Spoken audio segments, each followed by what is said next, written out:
જે લોકો foreign study માટે વર્ક પરમિટ કે પીઆર માટે સ્ટુડન્ટો જતા હોય તો એ લોકો ખાસ માન્યતા માને છે આના. આખા ગુજરાતમાં પહેલું એવું મંદિર છે કે જ્યાં ગાડું છે. આ એવા લોકો ચડાવીને ગયા છે કે જેમની માનતા અહીંયા પૂર્ણ થઈ છે. નમસ્કાર દોસ્તો, અત્યારે આપણે છીએ ગાડાવાળા માતાજીના સ્થાનકે. મારી પાછળ છે એ ગાડું કે જ્યાં માતાજી બિરાજમાન છે. આ મંદિર એ વાત માટે જાણીતું છે કે માની લો કે કોઈને વિદેશમાં જવું છે, તેમના વિઝાની પ્રોસેસ અટકાઈ ગઈ છે, કોઈ બીજી જે અલગ અલગ પરીક્ષાઓ આવતી હોય છે વિદેશ જવા માટેની, તે પાસ ના કરી શકતા હોય તો લોકો ખાસ અહીંયા આવે છે.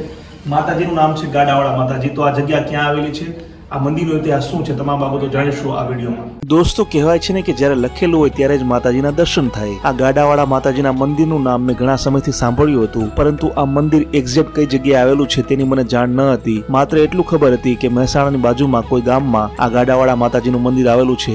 આખરે એક દિવસ હું ને મારા મિત્રો પહોંચી ગયા અમદાવાદથી મહેસાણા. ત્યાં જઈને ખબર પડી કે મહેસાણામાં આ મંદિર નથી, પરંતુ મહેસાણાની આગળ જ એક ગામ આવે છે ઘુમાસણ, જ્યાં મંદિર આવેલું છે. મહેસાણાના ઇન્ફ્લુએન્સર અને અમારા મિત્ર એવા કૌશિકભાઈએ અમને રસ્તો દેખાડ્યો અને અમે પહોંચી ગયા એ ઘુમાસણ ગામમાં આવેલા ગાડાવાળા માતાજીના સ્થાનકની પાસે. સૌ પ્રથમ હું જ્યારે મંદિરની અંદર ગયો ત્યારે મારા આશ્ચર્યનો કોઈ પાર ન રહ્યો, કારણ કે આ મંદિરમાં ખરેખર એક ગાડું હતું. જી હા, આપણે જૂના સમયમાં ખેતીમાં જે ગાડાનો ઉપયોગ કરતા હતા એવું જ ગાડું આ મંદિરની અંદર હતું, અને એ ગાડાની ઉપર જ એક જ્યોત સ્વરૂપે માતાજીની પૂજા અર્ચના થતી હતી. તો દોસ્તો, આપણે પહોંચી ગયા છીએ ગાડાવાળા માતાજીના મંદિરની અંદર, અને આપણી સાથે છે કૌશિકભાઈ કે જેઓ પૂરા તરીકે ગુજરાતમાં જાણીતા છે. તેમની ગુજરાત ટુરિસ્ટ ગાઈડ નામથી અલગ અલગ પ્લેટફોર્મ તેઓ ચલાવે છે. તો કૌશિકભાઈ, પહેલાં તો આપણે જાણવું છે કે આ જે જગ્યા છે એને ગાડાવાળા માતાજી કેમ કહેવામાં આવે છે, અહીંયાની માન્યતા શું છે, અને આનું એક્ઝેક્ટ લોકેશન કહી શકાય તો કયું કહી શકાય?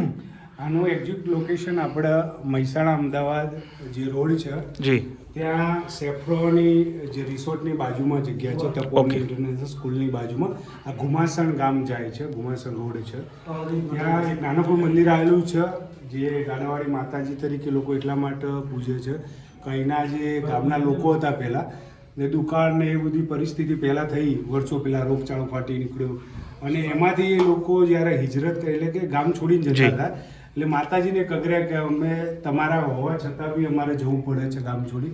એટલે માતાજીએ એ વખતે સારું એવું આશીર્વાદ આપ્યા કે તમારા છોડી નહીં જવું પડે, તમને તમારી જે ખુશહાલી છે, જે ખુશીઓ છે, કે તમે જે વાવેતર કર્યું છે એમાં વરસાદ ને બધું વાવેતર સારું થશે.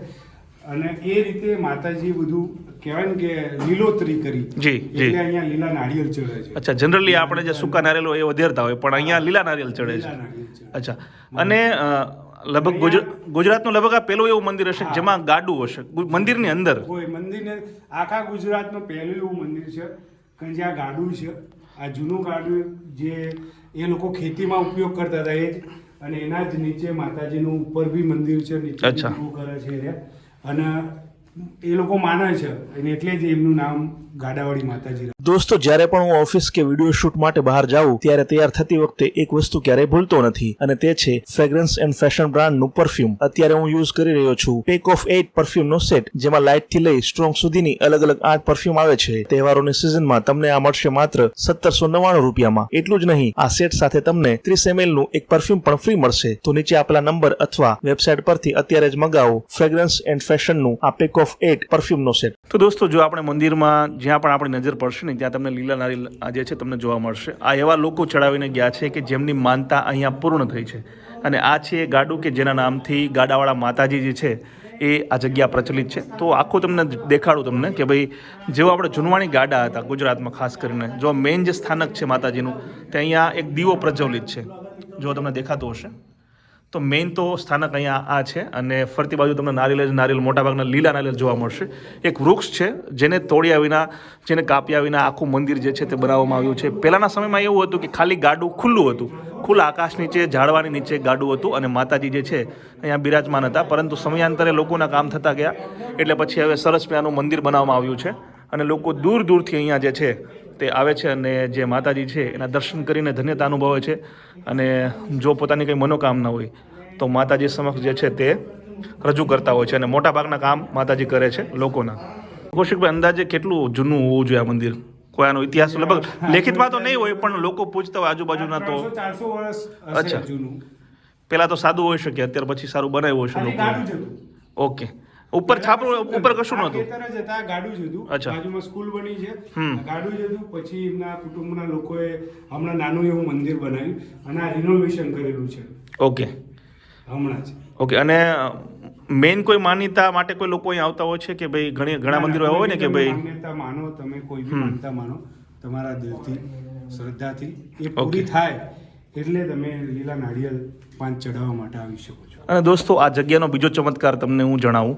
આ જે ઝાડ છે જે મંદિરની અંદર જ છે તે લીમડાનું ઝાડ છે. એવું કહેવાય છે કે ઘણા વર્ષો પહેલાં આ ઝાડ કોઈ કારણસર સળગી ગયું હતું અને આપણે સૌ કોઈ જાણીએ છીએ કે જ્યારે કોઈ ઝાડ સળગી જાય પછી એમાં પાંદડા નથી આવતા, એ ઝાડ લગભગ નાશ પામે છે. પરંતુ આ ઝાડ માતાજીનું ઝાડ હતું, વૃક્ષ હતું, એટલા માટે ફરીથી જીવિત થયું અને આજે તમે જોશો તો ત્યાં લીલાછમ આખું વૃક્ષ છે, પાંદડા તમને જોવા મળશે. તો આ એક ગાડાવાળા માતાજીનો ચમત્કાર હતો જેના કારણે એક મૃત કહી શકાય એવું જે વૃક્ષ છે ફરીથી નવપલ્લવિત થયું, લીમડાનું વૃક્ષ.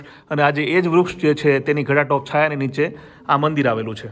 અને કૌશિકભાઈ, અમે સાંભળ્યું છે કે ખાસ કરીને આપણે જે વિસ્તારમાં છીએ મહેસાણી આજુબાજુ, ત્યાં લોકોને ફોરેન જવાનું કલ્ચર છે એક રીતે વિકસિત થયું એ છે. લોકો બહુ વધારે માને છે કે જે લોકો ફોરેન સ્ટડી માટે, વર્ક પરમિટ કે PR માટે સ્ટુડન્ટો જતા હોય, અચ્છા. તો એ લોકો ખાસ માન્યતા માને છે આના.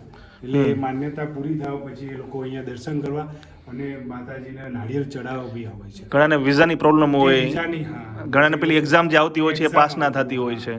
એ લોકો ખાસ ઓકે. તો એ બધાની મોટા ભાગનાની માનતા પૂર્ણ થતી હશે અને લોકો અહીં આવીને લીલા નારિયેલ જે છે માતાજીને એ ચડાવતા ચડાવે હશે. દોસ્તો, લોકેશનની વાત કરીએ તો આ છે મહેસાણા અમદાવાદ હાઈવે. અહીંયાથી અમદાવાદ થાય છે 55 કિલોમીટર અને આ બાજુ તમે જશો તો મહેસાણા થશે 7 થી 8 કિલોમીટર. અમદાવાદથી જ્યારે તમે આવતા હશો ત્યારે અહીંયા બોર્ડ તમને જોવા મળશે, તપોવન ઇન્ટરનેશનલ સ્કૂલ. તમારે આની અંદર જતું રહેવાનું છે. અહીંયાથી માત્ર 500 મીટરના અંતરે એ મંદિર તમને મળી જશે. તો દોસ્તો, મને આશા છે કે ગાડાવાળા માતાજીનું આ સ્થાનક અને આ વિડીયો જે છે તે તમને પસંદ આવ્યું હશે. જો તમે મહેસાણા બાજુ ક્યારેય પણ આવવાનું થાય તો ચોક્કસપણે માતાજીના દર્શન કરવા આવો અને તમારી કોઈ માનતા હોય તો ચોક્કસપણે માનો. કારણ કે અત્યાર સુધી જે લોકો અહીં આવ્યા છે તે મોસ્ટ ઓફ લોકોની માનતા ગાડાવાળા માતાજીએ પૂર્ણ કરી છે. જો વિડીયો પસંદ આવે તો લાઈક અને શેર કરજો અને કોમેન્ટમાં જય ગાડાવાળા માતાજી જરૂર લખજો. આ વિડીયોમાં અત્યારે બસ આટલું જ. જય જય ગરવી ગુજરાત, જય હિન્દ.